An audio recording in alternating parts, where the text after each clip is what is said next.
لیکن جو اس کے اوپر بھی میں بات کروں گی کہ اسپوائلر تو اس وقت اسرائیل ہے اور وہ کہاں تک اس کو لے کے جائے گا. خالد چشتی صاحب نے بھی ہمیں جوائن کیا. خالد صاحب آپ کو کیا لگتا ہے یہ جو آبنائے ہرمز کی بندش کی بات ہے یا یہ سب محض دھمکی ہے یا اس کے اوپر عمل درآمد ہو سکتا ہے؟ ہم چاہتے ہیں کہ ٹیکنیکلی اور جغرافیکلی ہمیں ذرا بتائیے ہمارے ناظرین کو کہ یہ ممکن ہی بظاہر نظر نہیں آتا امریکہ کے لیے کہ ناکہ بندی کی جائے. آپ کیا کہیں گے اس بارے میں؟ بہت شکریہ آسما شاہد صاحبہ، آپ نے انوائٹ کیا. دیکھیے اس کی تاریخ سمپل اور اکارڈنگ ٹو انٹرنیشنل لا یہ ایکٹ آف وار ہوتا ہے.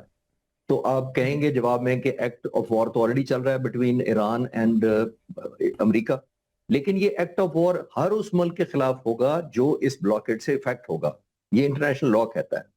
پاکستان کی تاریخ میں دیکھ لیجئے گا 2025 میں جب مئی میں ہندوستان نے پہلگام کا واقعہ ہوا تھا تو اپریل کے اینڈ میں یہ اعلان کیا تھا کہ پاکستان کا ہم بلاکیڈ کریں گے. انہوں نے ایئرکرافٹ کیریئر اپنا نکالنے کی کوشش بھی کی تھی وکرانت، اور پاکستان نے یہ تھریٹ کیا تھا کاؤنٹر کہ یہ ایکٹ آف وار ہوگا اور ہم اس کو نیوٹرلائز کریں گے. اور میں آپ کو پاک فضائیہ کے ریسورسز سے کنفرم کر سکتا ہوں کہ انہوں نے یہ کہا تھا کہ اگر یہ نکالا گیا تو ہمارا ایک ڈیڈیکیٹڈ اسکواڈ، یہ میں کنفرم پرسنل کانٹیکٹس کی وجہ سے کر سکتا ہوں کہ ہمارا ایک ڈیڈیکیٹڈ اسکواڈن تیار تھا وکرانت کو نیوٹرلائز کرنے کے لیے. پاکستان نیوی کے پاس تو الحمدللہ اپنے ایسٹس ہیں، لیکن پاک فضائیہ نے بھی بڑی ہائی ڈگری آف ایشورنس دی تھی اللہ کی مدد سے کہ ہم اس کو نیوٹرلائز کریں گے. تو اتنا سیریس اوفینس ہے، پہلے تو یہ کلیئرٹی کر لینی چاہیے. دوسری یہ کلیئرٹی ہونی چاہیے کہ جو بلاکیڈ ہے وہ کہاں کیا جائے گا. میں اس کو اکثر کہتا ہوں کہ پریزیڈنٹ ٹرمپ کو ایران نے ری ایکٹیو موڈ میں ڈال دیا ہوا ہے. ری ایکٹیو موڈ کا مطلب ہے کہ ایران ایک ایکشن کرتا ہے، پریزیڈنٹ ٹرمپ اس کے ری ایکشن کرتے ہیں، پھر ایران اگلا ایکشن کرتا ہے. یہ سب سے بڑی کمزور سٹریٹجی ہوتی ہے جب آپ دشمن کے ری ایکٹیو موڈ کا یا اس کے ڈیسیژن میکنگ لوپ کا حصہ بن جائیں. یعنی آپ دشمن کے چال پر ڈیپینڈنٹ ہو جائیں، آپ کا انیشیٹو ختم ہو جائے، آپ کی اگریشن ختم ہو جائے، آپ کو ایک فیئر یا ایک لمیٹیشن میں ڈال دیا جائے. اب یہ پہلی دفعہ، اب دیکھیے تھرو آؤٹ اس نے ایران نے کہا کہ ہم بلاکیڈ نہیں ہونے دیں گے، انہوں نے نہیں ہونے دیا. پریزیڈنٹ ٹرمپ نے کہا رجیم چینج کریں گے، نہیں ہوئی. اس کے بعد انہوں نے کہا بلاکیڈ کھلوائیں گے، نہیں کھلا. تو ایکشن ایران کرتا جا رہا ہے، پریزیڈنٹ ٹرمپ ریئیکٹ کرتے جا رہے ہیں. اچھا، جب بلاکیڈ نہیں کھلا تو یہ تو کوئی وار سٹریٹجی نہیں ہے کہ آپ اسٹریٹ آف ہارمز کو ان بلاک نہیں کرا سکے. آپ نے کہا میں ایک اور بلاکیڈ لگاؤں گا. یہ بالکل ایسے ہی ہے سادہ لفظوں میں کہ آپ کوئی بلاک کر دے ایک سڑک کو تو آپ اس کو کھلوا نہ سکیں اور آپ کہیں نہیں میں یہاں سے تو نہیں کھلوا سکا، میں آگے جا کے سڑک کو خود بند کر دیتا ہوں. تو یہ وہ بلاک ان بلاک کرنے آئے تھے یا بلاک کرنے آئے تھے؟ پہلی بات تو یہ ہے. دوسرا، اس بلاکیڈ اگر وہ کامیابی سے کر بھی لیں، جو انہوں نے موڈیفائی کر دیا ہے، کل انہوں نے یہ کہا ہے کہ میں ایران سپیسفک جو ٹریفک ان اینڈ آؤٹ ہے اس کو کریں گے، کیونکہ آئی ایم شور کسی نے ان کو مشورہ دیا ہوگا کہ بلاکیڈ آپ ریجن وائز نہیں کر سکتے، آپ کو یہ کرنا پڑے گا کہ آپ سپیسفک کریں. تو اب ایران کا کتنا وہ کر سکتے ہیں؟ میرا نہیں ماننا کہ اس کو بھی اتنا افیکٹولی کر سکتے ہیں. سمبولک ضرور ہے، پوسچرنگ ضرور ہے، نیگوسیشن لیوریج لینے کے لیے ضرور ہے، لیکن میں یہ نہیں کہہ سکتا کہ اس کو ٹرو سینس میں ایک وار انسٹرومنٹ کے طور پہ وہ یوز کرنے کی قابلیت ہے. قابلیت اس پوائنٹ آف ویو سے میں کہہ رہا ہوں، اپنی بات کو میں سپورٹ کروں گا. ان کی جو فورس ڈپلوائمنٹ ہے اس ایریا میں، ان کی جو فورس کمپوزیشن ہے، 11 ایئرکرافٹ کیریئر ہیں پورے امریکہ کے پاس، ایک بھی ڈپلوائڈ نہیں ہے اس وقت اس ایریا میں. ابراہیم لنکن پل بیک کیا جا سکتا ہے، جارج فورڈ چلا گیا ہوا ہے زخمی ہو کے. تو یہ آپ کو درجنوں کی تعداد میں یہاں پہ ڈسٹرائر چاہیے ہوتے ہیں ریجنل میں، جس کے اوپر بوٹس کے اوپر بہت سارے شپس کے اوپر میزائلز لگے ہوتے ہیں، اینٹی ایئرکرافٹ ہوتے ہیں، اینٹی شپنگ ویپنز ہوتے ہیں، جو انشور کرتے ہیں کہ جو آپ کی بات نہیں مانے گا آپ ایک کاسٹ امپوز کریں گے. تو آئی تھنک وہ تو قابلیت ابھی نہیں لگ رہی. تو آئی تھنک یہ پوسچرنگ کی ایک ٹیکنیک لگتی ہے تاکہ ایران کو، اور ایران کو جو سپلائی خاص طور پر جو چائنا کی طرف جاتی ہے، چائنا کو سٹیک ہولڈر بنایا جائے کہ آپ ایران کو منائیں ورنہ ہم یہ انفورس کرنے جا رہے ہیں. It's more to do that with that. اور یہ جو آپ نے بالکل درست کہا، ابھی جو چین کا اس کے اوپر ریاکشن آیا ہے، اور خاص کر کے جو ان کی وہاں پر بندر یعنی جبوتی کا جو وہ کہہ رہے ہیں کہ وہاں پہ ان کے شپس بھی موجود ہیں، تو آپ کو لگتا ہے کہ یہ چین کا ایک غیر روایتی سٹیٹمنٹ ہے جو کہ انہوں نے دیا ہے اس معاملے کے اوپر، بندش کے اوپر، تو ناکہ بندی کے حوالے سے، تو وہ کتنا اہم ہے؟ اور چین کیا واقعی انفلوئنس ہوگا؟ کیونکہ 13% آف کہا جا رہا ہے نا کہ کروڈ آئل جو ہے وہ تو صرف چین کو جاتا ہے یہاں سے، تو وہ کیا انفلوئنس کر پائے گا امریکہ کو؟ جی دیکھیے، ایران کا جو اپنا ایکسپورٹ ہے جو وہ 90% کے قریب ہے، جو کہ 1.38 بلین بیرل روزانہ بنتا ہے ٹو چائنا. وہ ایران کا تقریباً 85 to 90% ہے، لیکن چائنا کی ضرورت 13% صرف پوری کرتا ہے. پہلی بات تو یہ. दूसरी जिसकी तरफ आप इशारा कर रही हैं, जिबूती का जो बेस है, अमेरिका के, आपको व्यूअर्स को रिफ्रेश करता चलूं कि तकरीबन 720 के करीब स्टेशंस, सैटेलाइट्स और एयर बेसेस है ग्लोबली। चाइना का सिर्फ एक है पूरी दुनिया में, वो है जिबूती, जिसका आप जिक्र कर रही हैं। तो ये मैं सिर्फ बात कर रेशो से, रशिया के पूरी दुनिया में सिर्फ 5 स्टेशन हैं या फुट होल्ड है, अमेरिका के ऑलमोस्ट 720 के करीब है। तो मैं ये सिर्फ बताने की कोशिश कर रहा हूं कि ये ईरान के फेवर में लीवरेज बहुत देता है, क्योंकि right on the mouth of the gulf है ये जो जिबूती है, तो ये बहुत ज्यादा बार्गेनिंग लीवरेज इनडायरेक्टली या डायरेक्टली ईरान को मिलेगी। लेकिन मेरा ख्याल है कि प्रेसिडेंट ट्रंप इसको उस तरह इन्फोर्स नहीं करेंगे, क्योंकि इन्फोर्स करने की एक तो सलाहियत नहीं है। उन्होंने ऑप्टिकली इसको चूज किया है कि अब मैं क्या करूं, अगर वह स्टेट ऑफ होर्मुज नहीं खुलवा पाया, अगर मैं रजीम चेंज नहीं कर पाया, फुट ऑन ग्राउंड नहीं कर पाया, न्यूक्लियर प्रोग्राम नहीं कर पाया, तो मैं ऐसी कोई चीज करूं जो बयानात देने के बाद या पोस्टरिंग करने के बाद मुझे आने वाले मुज़ाकरात में जो दूसरा राउंड हो रहा है उसमें मदद दे। क्योंकि मैं अभी अभी एक चैनल से लॉग ऑफ किया, तो वहां पे भी खबर चल रही थी, आई एम श्योर आपका भी चैनल चला रहा है, कि प्रेसिडेंट ट्रंप ने कहा कि अगला राउंड इस्लामाबाद में हो सकता है 2 दिनों में। तो ये पॉजिटिव उसी तरफ जा रही है कि ये पोस्टरिंग, ताकि ईरान को ये रियलाइज हो कि अब स्टेक सिर्फ मेरा नहीं रह गया, अब मेरी एक्सपोर्ट डिपेंडेंट हो गई है। अगर इस तरह का चाहे 10% इंप्लीमेंट होता है, 50% इंप्लीमेंट होता है, जो ब्लॉकेट जिसको अमेरिकन प्रेसिडेंट कह रहे हैं, तो आई थिंक ये बार्गेनिंग चिप के तौर पर प्रेसिडेंट ट्रंप यूज कर रहे हैं। फिजिकली मैनिफेस्टेशन उनकी काबिलियत नहीं है कि वो इन्फोर्स कर सके, तो ये बार्गेन की तरफ मुझे लगता है कि उनका थ्रेट है। अच्छा, ये बहुत सैयद मोहम्मद अली साहब, बड़ी इंपॉर्टेंट बात खालिद साहब ने भी की है और आप भी कह रहे थे। अभी जो हम देख रहे हैं, जो स्टेटमेंट आ भी रहा है इस वक्त ट्रंप साहब का, उन्होंने फील्ड मार्शल साहब की बहुत तारीफ की है और वो करते हैं, अक्सर करते हैं। मगर हम एक टर्म पहले भी हम इस पे बात कर चुके हैं, मिलिट्री डिप्लोमेसी की है, जिस जो कि अभी बहुत नजर आ रही है। पाकिस्तान ने मिलिटरीली बहुत डिलीवर किया है और अब डिप्लोमेटिकली बहुत डिलीवर कर रहा है। तो आपको क्या लगता है कि कोई गारंटर के तौर पर, क्योंकि फील्ड मार्शल का रोल, अभी जो रॉयटर्स ने खबर दी है कि जब बहुत ज्यादा तनाज़ा बढ़ गया था, तो उस वक्त फील्ड मार्शल जो है उन्होंने इंटरवीन किया और उन्होंने आके इस मामले के ऊपर सुलह सफाई कराई। तो उनका रोल कितना अहम है और कितना अहम हो सकता है, क्योंकि दोनों पार्टीज जो हैं वो उनके ऊपर ट्रस्ट करने को तैयार है। बिल्कुल जी, मैं समझता हूँ कि कई एतबार से फील्ड मार्शल आसिम जो हैं वो बैक वक्त और गैर मामूली एहतराम और ट्रस्ट इंजॉय करते हैं तेहरान और वाशिंगटन में तो डेफिनेटली, क्योंकि सदर ट्रंप तो उनके फ़ैन हैं, हर हफ्ते उनकी तारीफ़ करते हैं कि जिस तरह भारत की असलियत उन्होंने पूरी दुनिया के सामने एक्सपोज की है। और फिर आप देखें कि इस वक्त मैं समझता हूँ सदर ट्रंप जो हैं वो एक तरह से फील्ड मार्शल की तरफ देख रहे हैं कि वो किसी तरह एक ऐसा ऑफ रैंप निगोशिएट करें जो कि उनको भी आलमी सतह पे और दाखिली सतह पे फेस सेविंग का सबब बन सके।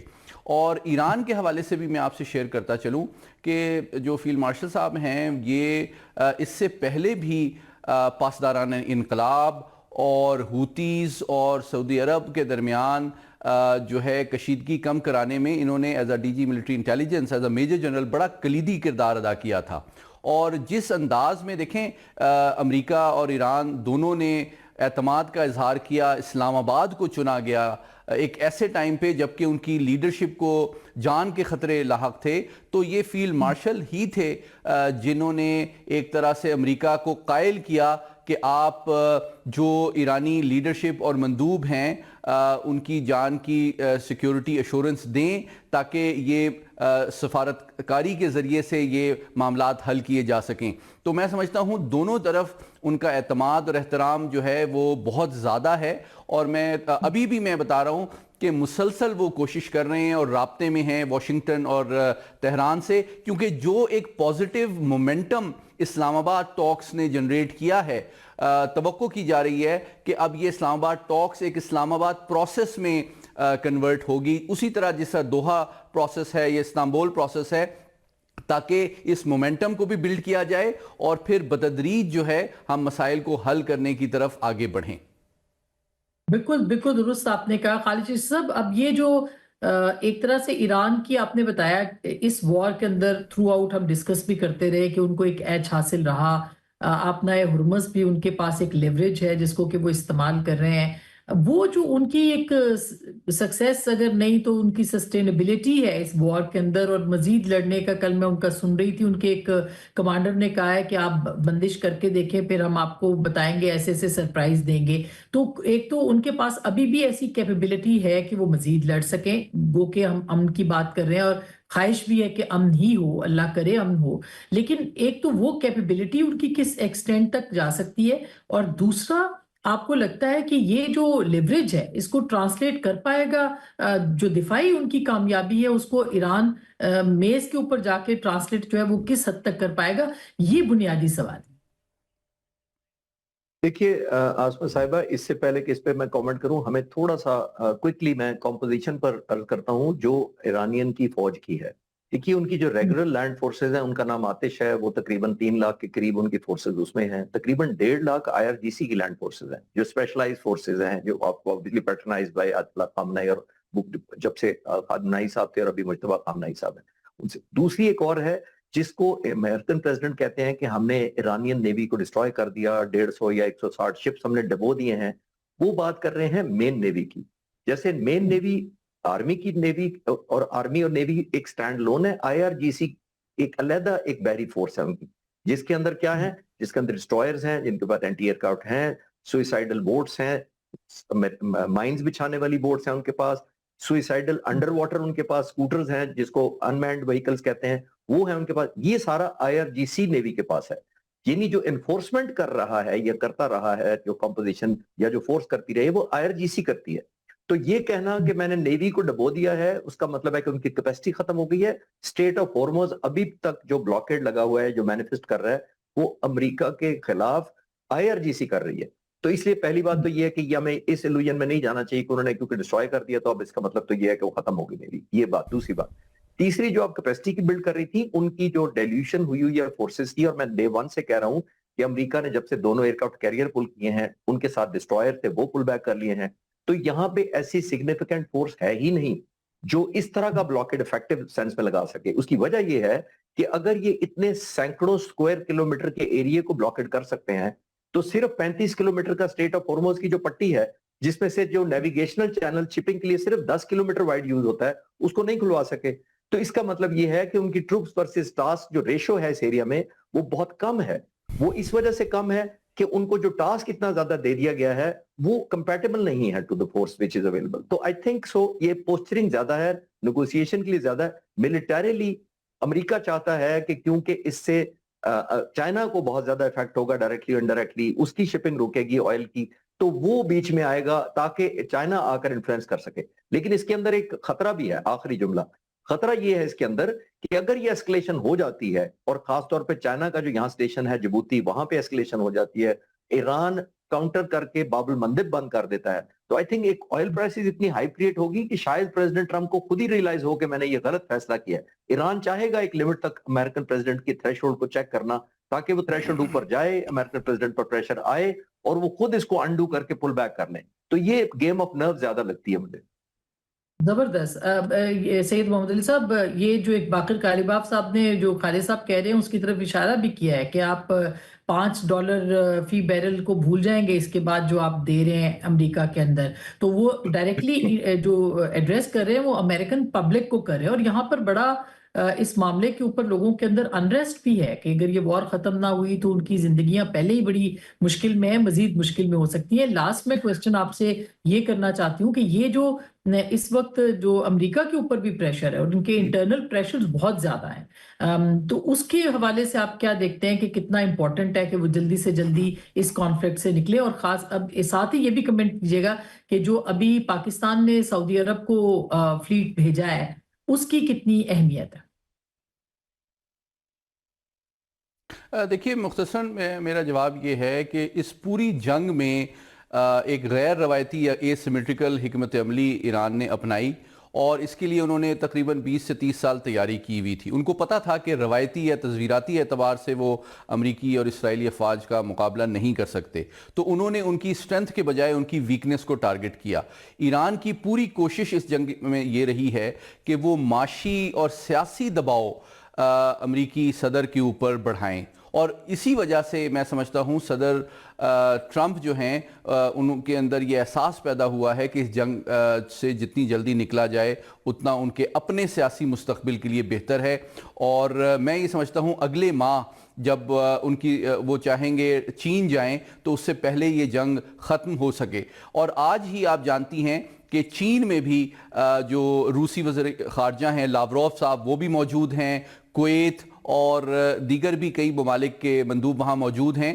تو چین ڈیفینیٹلی جو ہے ایک رول پلے کر رہا ہے بیک چینل میں, اور میں سمجھتا ہوں کہ آنے والے دنوں میں آپ انشاءاللہ ایک خوشخبری سنیں گے. اور اس بات سے میں مکمل ایگری کرتا ہوں کہ بنیادی طور پہ یہ جو ناکہ بندی کا فیصلہ یا اعلان ہے امریکہ کی جانب سے, اس کا مقصد داخلی سطح پہ اپنی سیاسی ساکھ کو برقرار رکھنا ہے اور سفارتی دباؤ بڑھانا ہے ایران کے اوپر, کیونکہ حقیقت میں چین جو کہ سب سے بڑا کسٹمر ہے ایرانی تیل کا, اس سے براہ راست مخاصمت لینا امریکہ بھی اس سٹیج پہ جبکہ وہ نیٹو سے بھی آئسولیٹ ہو رہا ہے وہ افورڈ نہیں کر سکتا ہے.